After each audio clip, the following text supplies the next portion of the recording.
Hi, friends.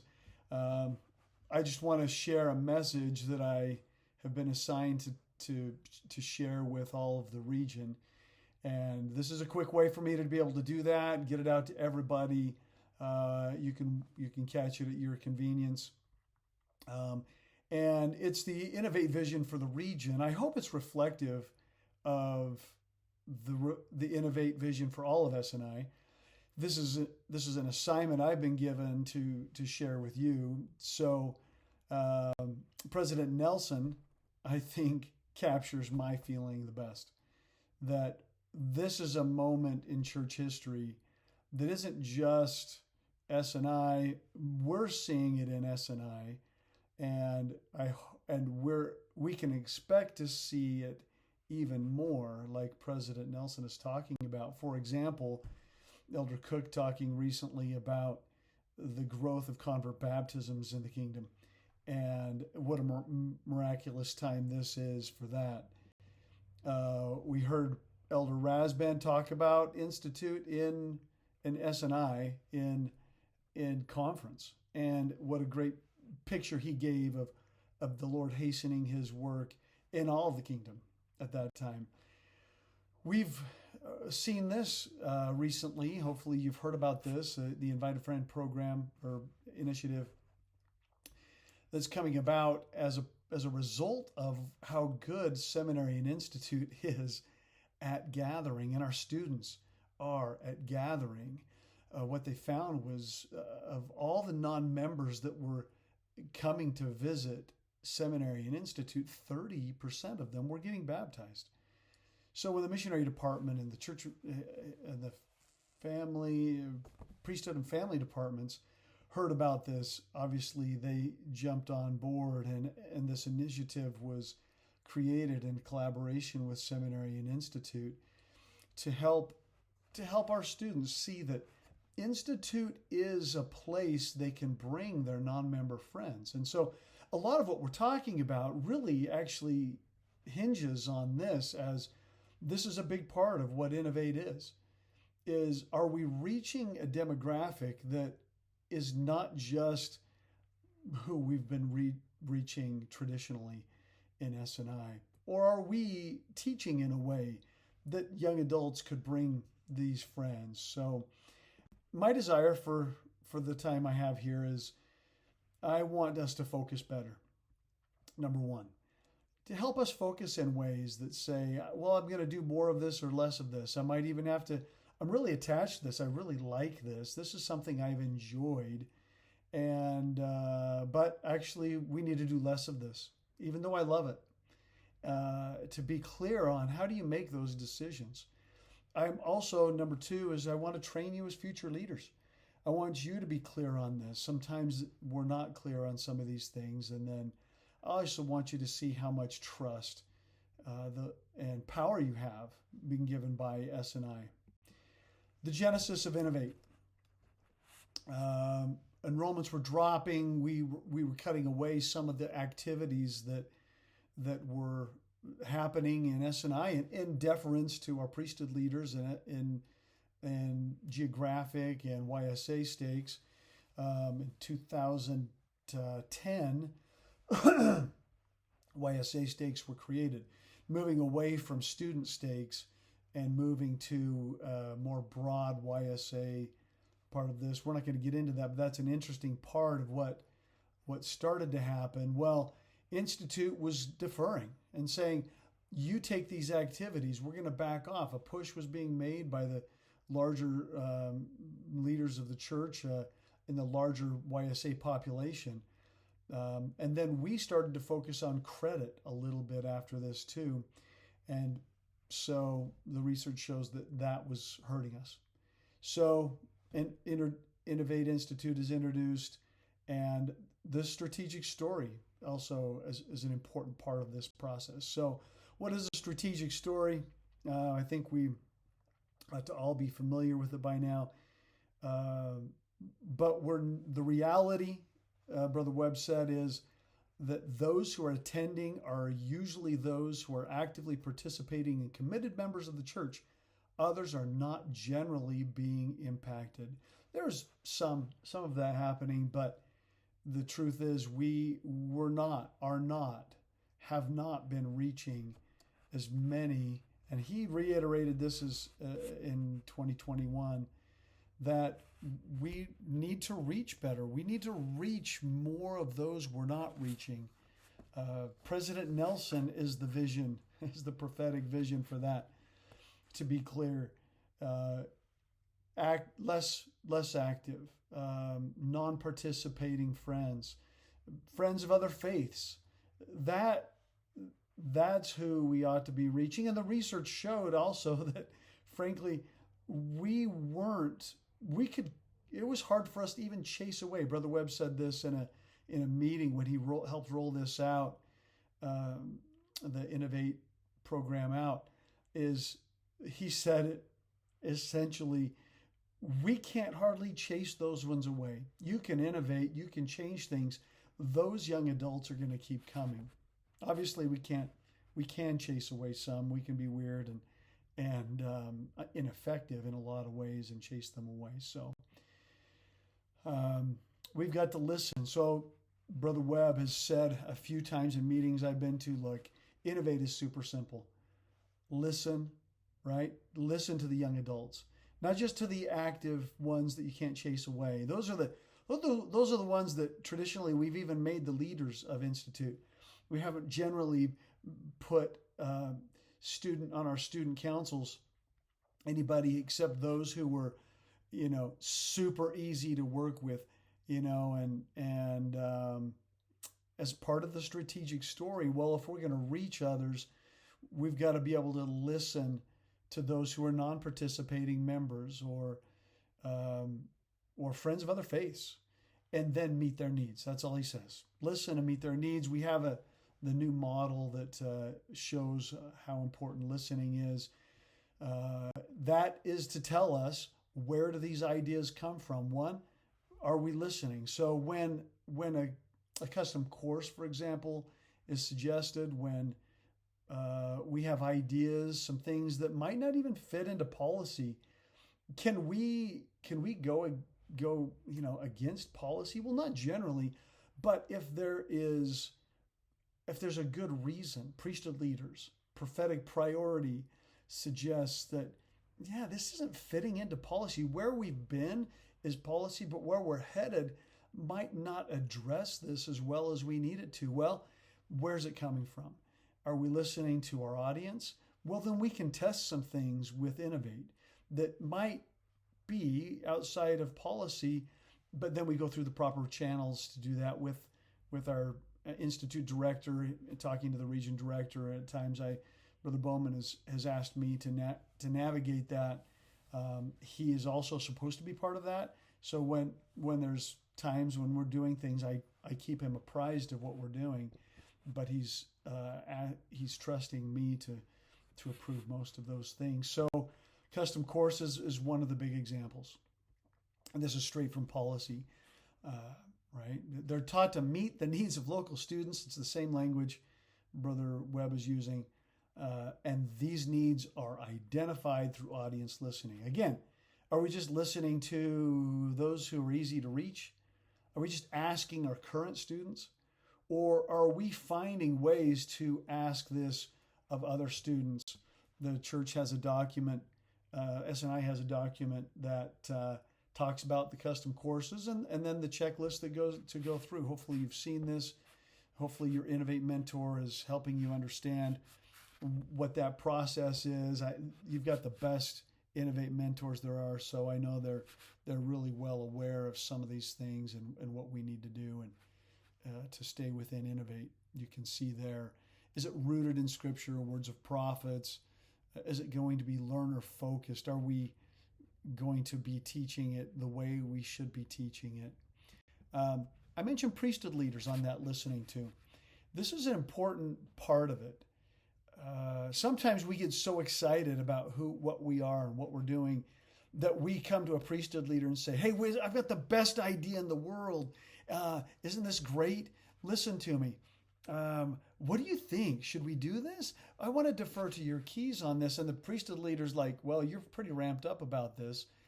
And so why don't you go ahead? And that absolves me from any need to think or pray about this. So yeah, go ahead.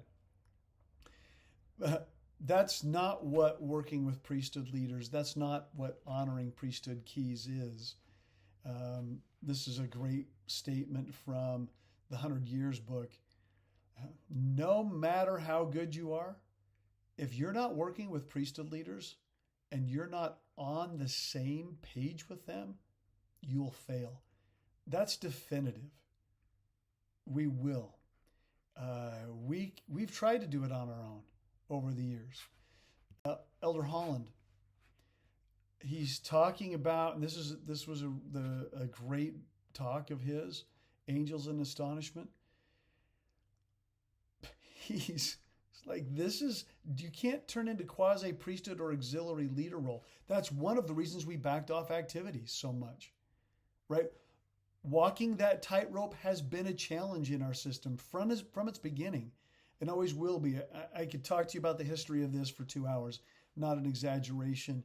If you want a document I created on it, I can send it to you and save you the time. But this is something that has not been easy for us. And then, of course, prophetic priority. Listen to the prophets. This is a big part of the listen, isn't it? The more we align with prophetic vision, the more power we'll have in this work. Thank you, Brother Webb. I wish I could ask for questions. I wish we could have this as a back and forth, but that's not going to be possible here. Anyway, impact. This is the language that we're using in S&I right now. We're aligning with the objective. The objective is focused on reach and impact. So reach and an impact are related to our ability to teach and bring more students with us. So impact, teaching impact. I mean, this is what we've been being trained on for the last couple of years. Some magnificent talks and messages from Elder Gilbert. Holy smokes. Take charge of your own testimony was a part of his prophetic priority talk in 23 to say, listen carefully as a part of fitting this in. But in 24, he was make sure you help students take charge of their own testimonies. We're going to teach differently if we're doing that. And then, of course, Elder Gilbert recently, the power is in them. At the recent annual training in January, and then of course is talking, or I guess it was a panel discussion, and recently here in the at the conference in June, where Brother Webb talked about this, illustrating to us. This is the model we've been using. You're going to see this in the church materials now. Same thing. We use a little bit different language in S&I, but neither is going to change to be in sync with the other, I've heard him say. But they're the same thing.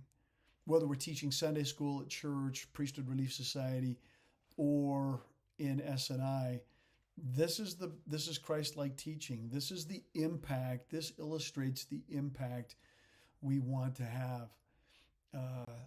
Brother Webb, some things will never change, like eternal principles of the gospel as we innovate, right? But we adapt the programs of the church to better meet the needs of members. What is the number one thing? So you can kind of see on this page, on this slide, I've got a screenshot from the Innovate page on the Church S&I website. The 2020 implementation plan, when they rolled out Innovate in 2020, the very next year or 2 years later, well, they rolled it out and then later got a good website and put some people in charge of it. And they put a priority here. Do you know what the priorities are? The number one, it has a hierarchy here. I asked if this was a hierarchy. This is a hierarchy. The number one thing they want us to innovate is innovate the teacher. So we're seeing that conversation, especially the last couple of years. for us. How will we teach? Traditionally, Institute has been, Institute teaching, I still see it in our Sunday school classes. They think that the way we were teaching Institute back then was the way to teach. And so they think, oh, am I going to wow you with some things. And we get away from proper teaching.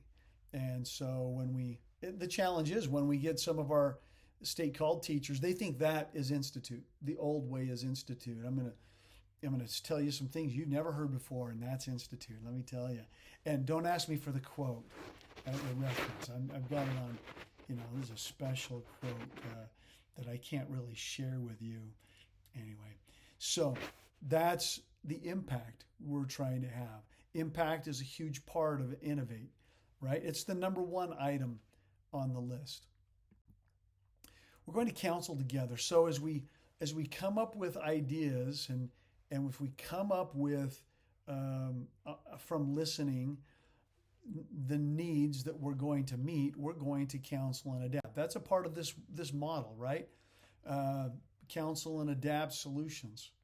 So this is one of my Ray Dalio, big fan, not prophetic, but I do love this quote because often we know less than we think we know. That's why we focus so much on prophetic priority. We're thankful we're led by prophets, seers, and revelators, and that the material we teach is the best material that there is, that the Savior is the perfect example of human living and has set up a church to guide that teaching. But in implementation, we see this in all the leadership series. In implementation, we sometimes don't know quite how to implement. We don't know how to innovate. And so how do you deal with what you don't know?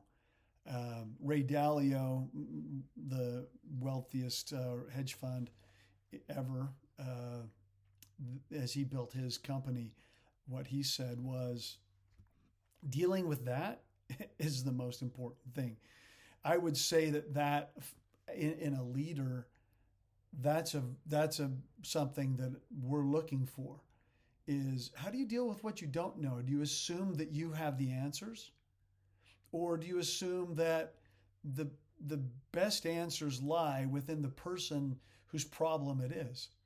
So a program director, should a region director power steer a program director? Not a good idea in my mind.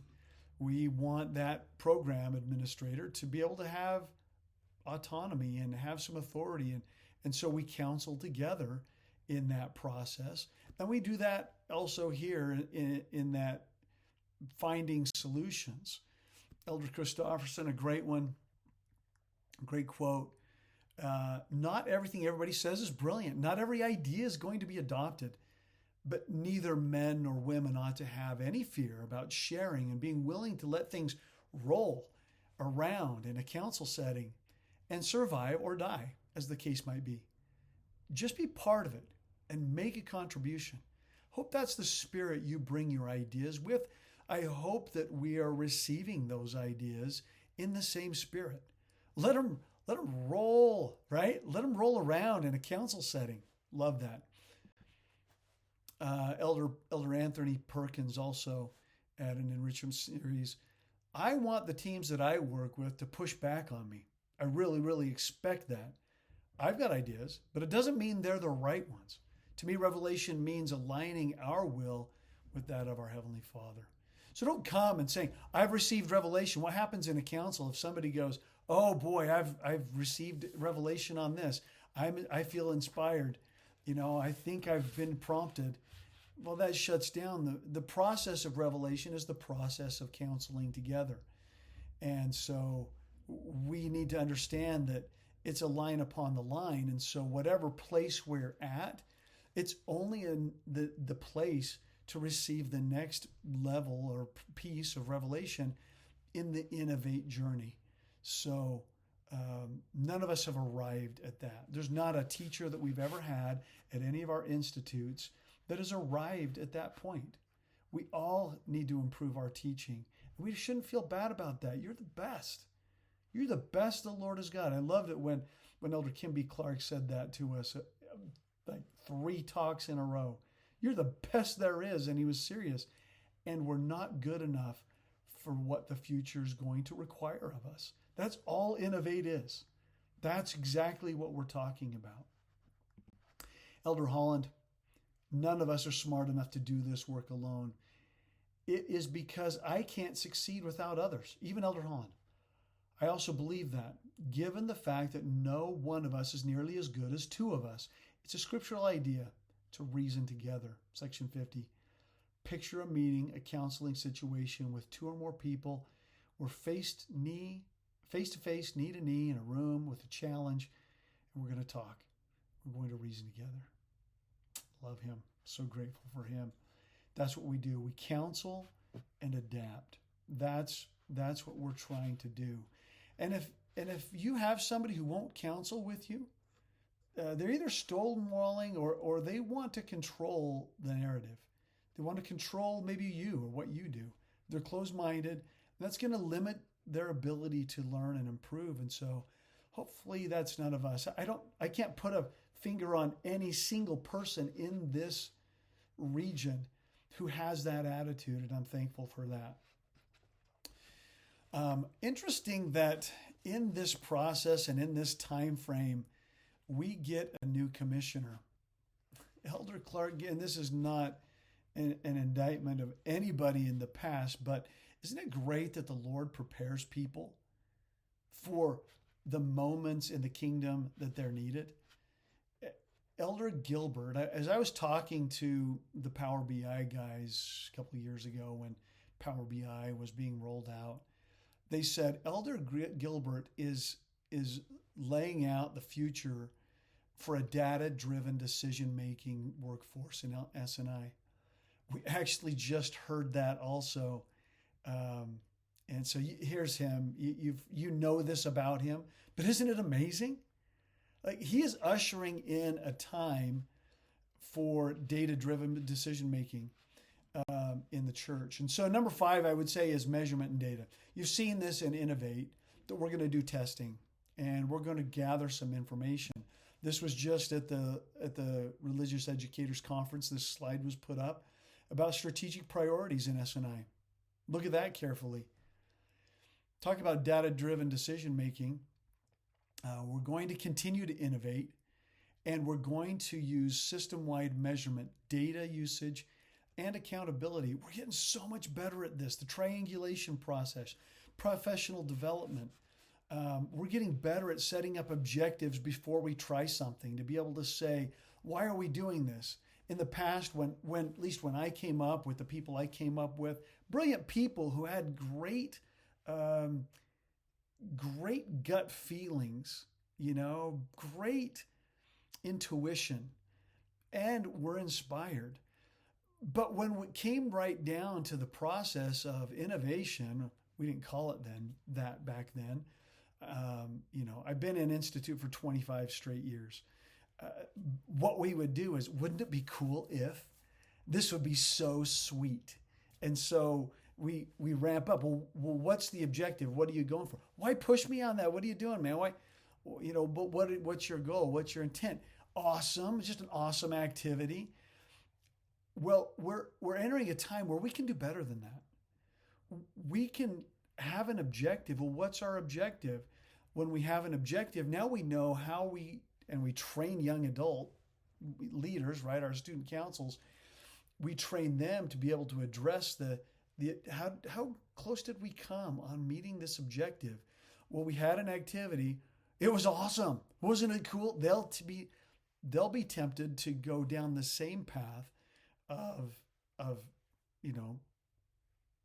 casual, poor thinking and planning and evaluation of what we're trying to do. So now, if we can say, what's the objective? What's our goal? What are we trying to do? How are we going to measure this afterward?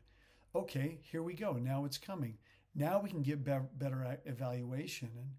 And in that process, for Innovate Institute, there's going to be formal and informal. How do you decide? Well, informal, it should still be insightful, and always we should have an attitude of thinking about how did it go? How do I know? How will I know? So there should always be insightful evidence whenever you're doing something. Formal testing is a necessity if it's going to be one person, you could do it informally. This is just something I'm doing in my class. I'm thinking about how I'm going to teach differently. So you're going to do some informal things. If it's going to be any other teacher on the faculty might teach that course, any other teacher on that faculty might, you might try this, then we're going to do formal evaluation. That's again, this isn't me. This is the process for Innovate Institute. So, and if it's going to go beyond the program, so if you want to be able to hand that off to another program or share it with somebody else, you want to have some testing that's happened with it. And my hope, I hope that we get better at formal testing. Sometimes we get caught up in just doing polls and surveys, and that's our only testing. But we can develop some narrative data. It doesn't take much to send a person into a classroom and take 5 to 10 minutes if the person has just, all of us have advanced degrees. So we can catch up on how to do this very quickly and get some narrative data. We could even train some of our student council.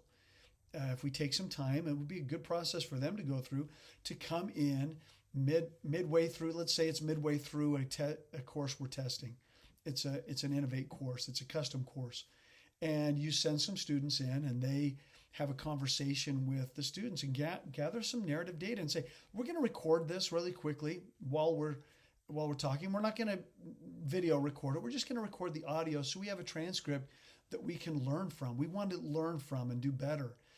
We as a council, this matters to us, and the faculty, it matters to them. So, you do some small group assessments, maybe send some students together to have a conversation and say, hey, here's some questions for you. Talk about this course, write it down. Don't put your names on it, but help me understand how this course is going. Again, it's not just a poll, not just surveys. I am afraid that we're surveying out our students, and we're not getting great data that way and honesty. But if we have some conversations, that might help us. So anytime we do a course, a custom course like this, we ought to measure some other things. One of the things we've been asked to measure, I don't know if I put this on a slide, but this is in oh shoot, it's in the gospel library. It'll come to me. But we're being asked to, the source will come to me, but we're being asked to make sure we measure, among other things, that we're measuring average weekly attendance. So one of the things we should do is when we're teaching a custom course is, well, how does this do at retaining students? Does this retain students any better? How is this happening? If we're testing a custom course, we should be saying, are there non-members that are attending? Are there students who are non-participating in church? How are we doing at this? If it's not reaching that group, and it's just, the active yet love it, right? It's great for them, and it's great for me because this is my favorite thing to teach. That's not good enough right now. That's some of the things that we've got to be able to say. Are we willing to prune the vineyard? Are we willing to come in and cut down some branches? Again, that's one of the things that Innovate does. And I would say this is one of the things we struggle most with when it comes to Innovate. We get attached to things. We think they're awesome. And instead of looking at the data and making a difficult decision, we just stay attached to it because this is such a fun thing to teach. And I love studying it, and so we get stuck. Is it in line with how we're being asked to teach? Are we that's a measure of the successfulness of the class. Was, are we teaching this way? Anytime, again, when we look at the course, are we teaching the way we should be teaching that course? And now we're looking, and then we start looking at student perception of the course through these kinds of polls, surveys, narrative data, behavioral data that comes from their attendance. Are we retaining them? And who is it attracting? So not just some polls and surveys. That's not going to do the best. And again, I say that because we need future leaders. Somebody, hopefully that, when I go back to the classroom to teach seminary again, that one of you steps in and helps us all keep that vision that SNI is trying to share with us. Brother Webb, Brother Elder Clark, and those before them were trying to help us catch the vision of almost none of this is new. So, all right, meaningful activities.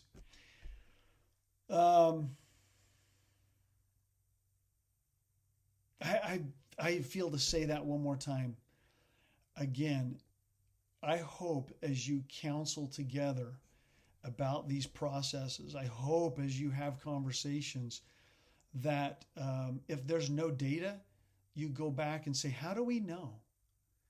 Are you just promoting your great ideas, independent of any listening, independent of empowering the young adults?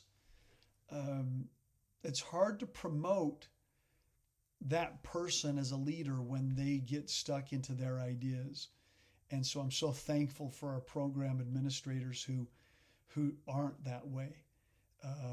Brother Brian and Brother Wild I'm so thankful that they have a vision, that they sit in council and they seek to be better than they are now.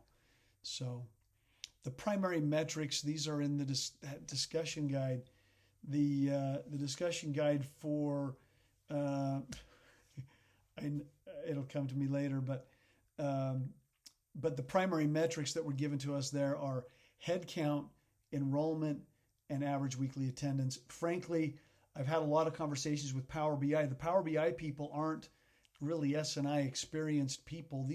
They keep rotating brand new people through there who really aren't in our materials. And it's an S&I is a very seminary centric data points that they're gathering. And so I've pointed out to them that we've been instructed in S&I to make sure that one of our metrics is average weekly attendance, and they promised me that that's something that's going to become easier for us to measure as we go on. Meaningful activities and empower young adults goes together. Another part of the discussion guide is S&I is now authorized to offer more activities, workshops, and other resources that they want these activities. That's why, as a part of Innovate, it was, you need to have more activities. It is a crucial part of Institute. It is Institute.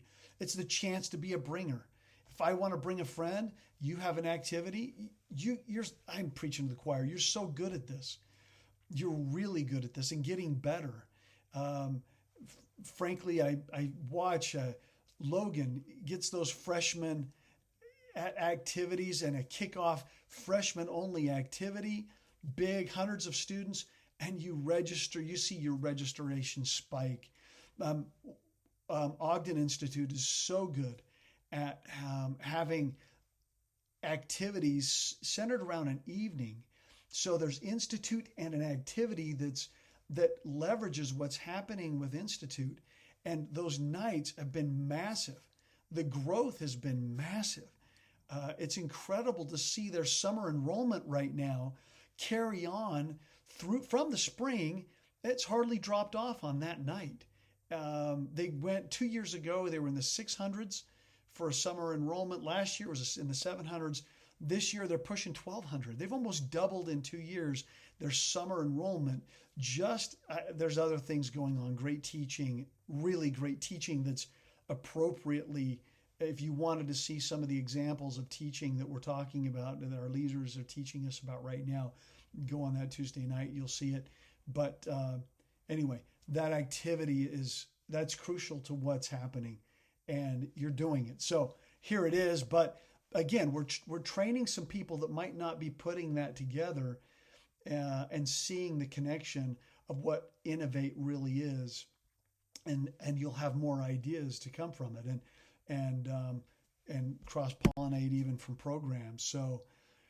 So expanding institute offerings won't look the same at every institute. I just gave two examples. The size of those freshmen coming in makes an activity that's 300 students, and they're away from school. It's unique, maybe to Logan, and UVU. Those are probably the only places on the planet where that can happen at that size. Weber State and the University of Utah have programs that might be able to do something like it, but it's going to look a little bit different. You'll see that conversation there. The selection of an additional institute activity should be primarily led by the Institute Council, not the Institute Director or other staff members. So then it describes it in this. This is, if you're not looking at this consistently, you might miss what innovate really is. These are the guide for institute changes. Hopefully we're seeing this. Hopefully we're doing this. Again, primarily led by Institute Council, not the director. Meet with stake leaders, part of the IAC. You're good at this. Again, organize Institute Council. And now some collaboration with local priesthood leaders. And you're good at this. We all can be better. The campus community, again, you're good at this. You're doing these things, and it's making a difference. It's part of what's making the difference. I'm partly saying this to say, keep doing that. And some of you aren't as involved in these things, but as positions change, your role in institute might grow, or you might take a new position. And this one is huge. Empower the Institute Council by allowing them to be responsible for activities, scheduling, budget requests. Faculty should also collaborate with the Institute Council in selecting what courses and workshops to offer. You're doing this, but we can always do better. How empowered are they? Are they as empowered as they need to be? And I don't need to teach you about, advisors and the trend the church is making to go this direction.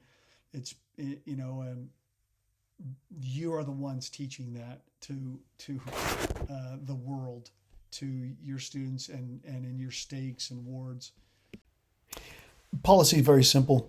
There's things that are in policy that are established for good reason, for the things that we've learned in S&I. There's also some things that will happen to change the policy, some of those things based on some of the things we innovate.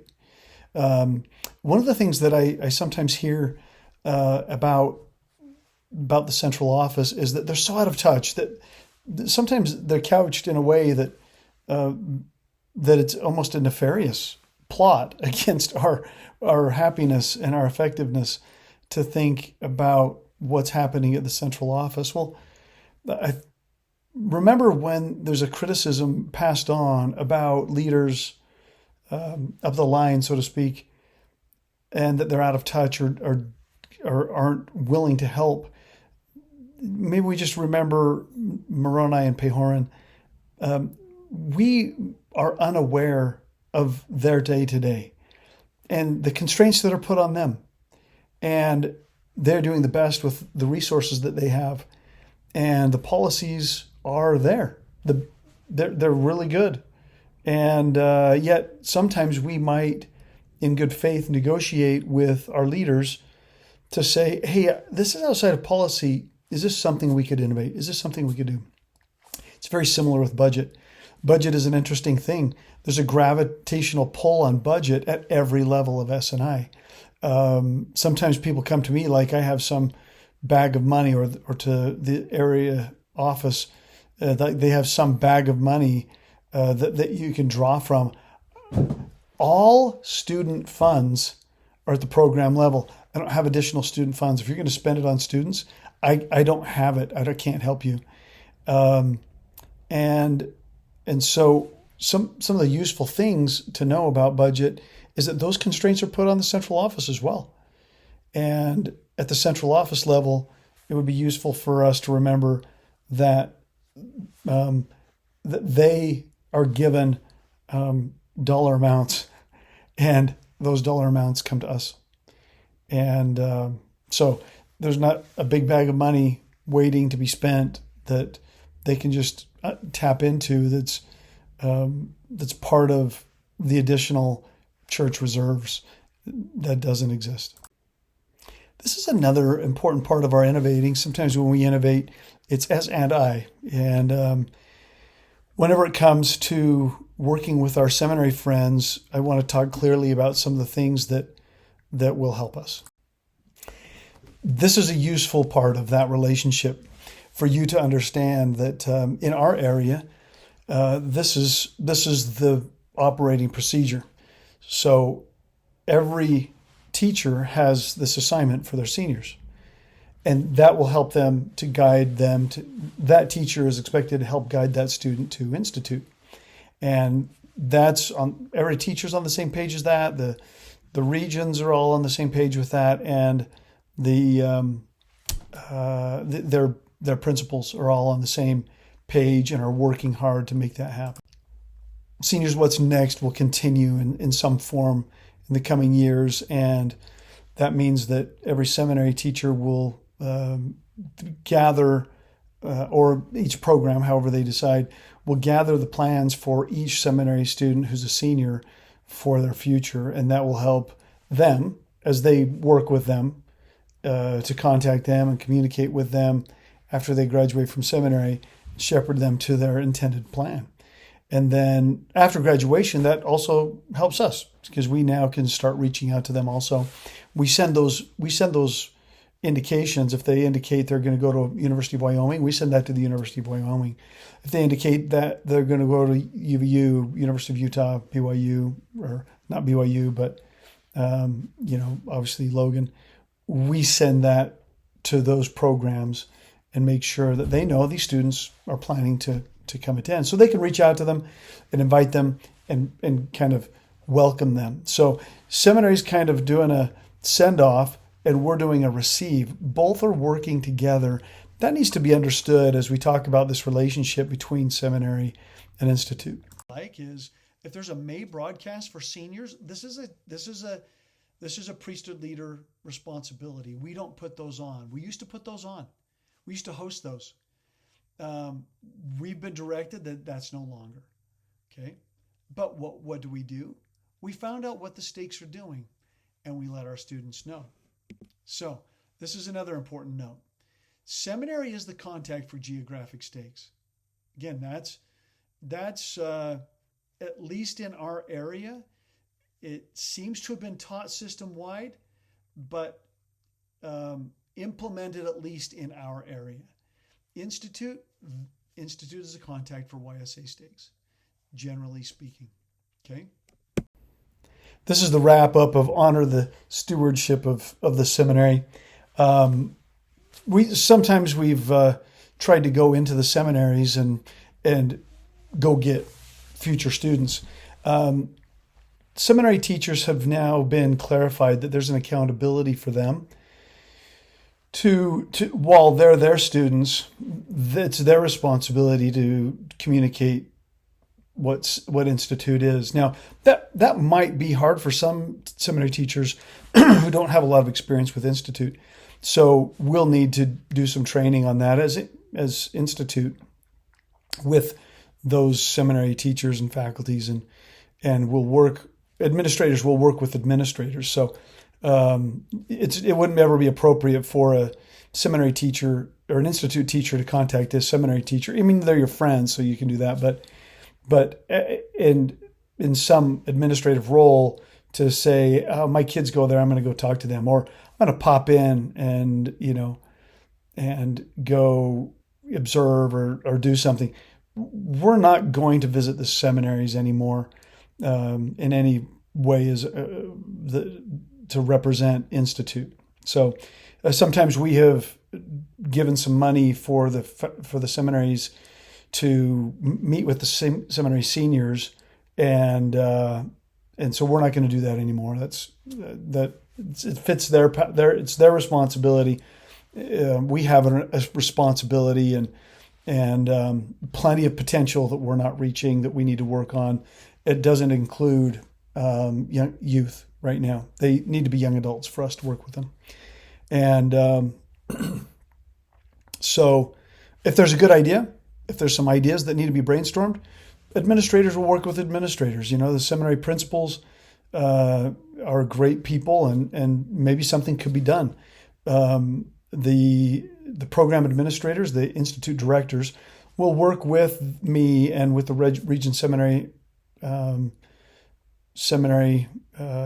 region directors, and those conversations will be had. When there's something that needs to be done, we'll make sure we're all on the same page, and those conversations can happen. That's the line of communication that will help us going forward. So you can kind of see in the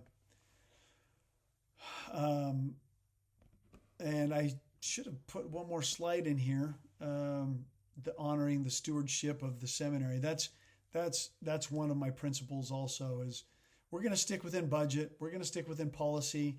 I missed another slide to jump into the seminary stewardship. We're going to honor the stewardship of seminary. And I hope that we do that. You've got a great innovation mentor to help you through this process on your programs. And so they'll work very closely with you on that. Hopefully you've seen that on the SharePoint. Elder Renlund said something that I think we need to address, and this is to illustrate how much trust and power you've been given. Hopefully you're seeing that throughout this process, that the central office is trusting you to innovate. The central office is trusting large institute programs. There's 4. 2 of them are in our region. They're trusting us to innovate. And the area trusts you. Brother Bowman trusts you to innovate. I hope it's obvious that I trust you to innovate, but this is how Elder Renlund put it. I think sometimes the attitude could be that if you make a mistake, your knuckles are going to get rapped really hard. That attitude is so counterproductive because it makes people risk averse. It makes them not be innovative. It makes them not be creative. And so the innovation, the creativity has to be encouraged.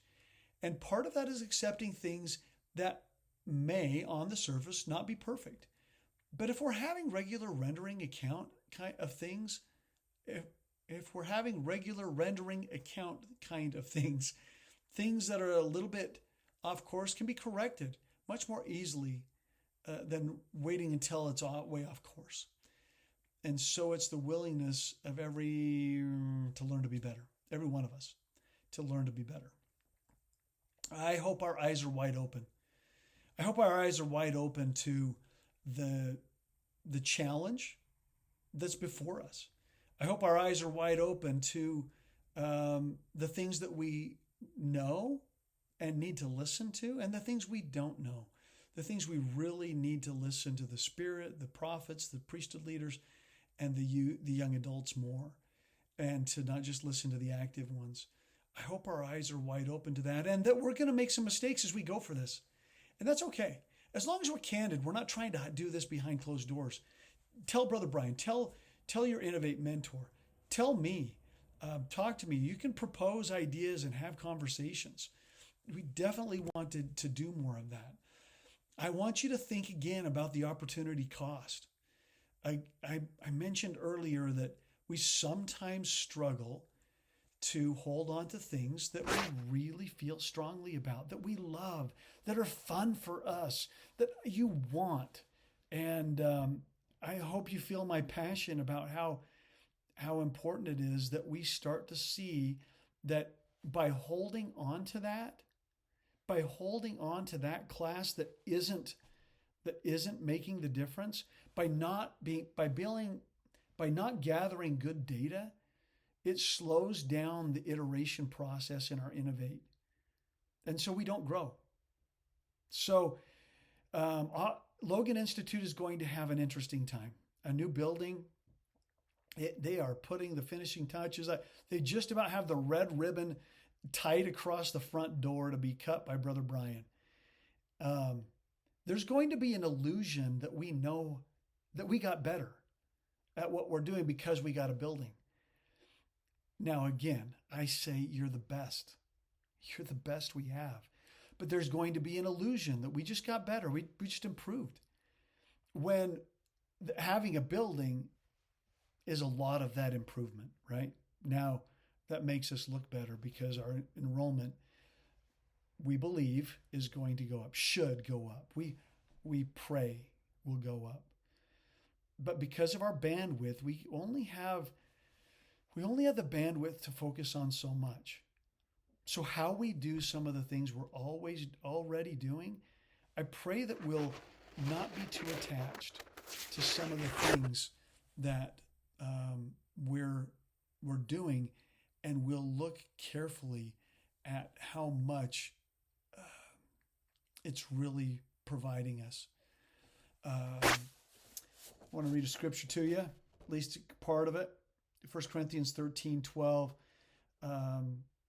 And I want to say, look, again, you have a ton of experience. Your insight, your intuition is really good.